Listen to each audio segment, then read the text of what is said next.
Et il va y avoir, on l'a vu, des milliers de bouquets achetés aujourd'hui avec souvent la fleur de saison, la pivoine. Nous sommes rendus dans l'Hérault chez le dernier producteur du département. Reportage Florence de Juvigny et Audrey Guiraud. Pour passer du bouton à l'explosion, il a fallu céder à tous ses caprices. Du soleil, mais aussi du froid, 400 heures minimum entre 0 et 2 degrés. Et encore, cela ne suffit pas toujours. Il y a des pieds qui vont vous donner 7-8 fleurs et il y a des pieds juste à côté qui ne vont rien donner. Le mystère de la pivoine. Alors ce producteur parie sur Noémie de May, Red Charm ou Duchesse de Nemours. Pas des chevaux de course, mais 14 variétés pour limiter les risques. Chaque année, les pivoines françaises sont les premières du monde à éclore. Le début d'une course contre le soleil.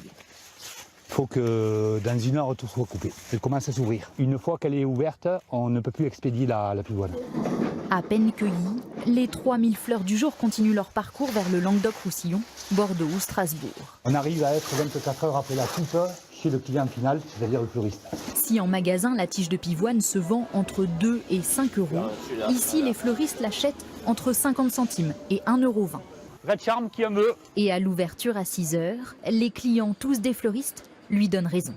À 6h30 en général, tout est vendu, il n'y a plus rien, il n'y a plus de choix. Quand on dit que la fleur elle est faite à mot bio, fabriquée et que c'est du direct, les gens ils achètent quoi. Un peu plus loin, ce fleuriste a lui aussi fait le choix de la fleur locale. Pas de pivoine de Hollande, ni même du Var, les 2 bassins de production. Une pivoine de Mogio, vous la gardez 12 à 14 jours à la maison, c'est extraordinaire. Et ça plaît. Je suis encore plus contente de savoir que c'est une fleur d'ici. Ça ajoute quelque chose. Ces pivoines n'ont voyagé que 5 km, un luxe quand 85% des fleurs coupées proviennent de l'étranger.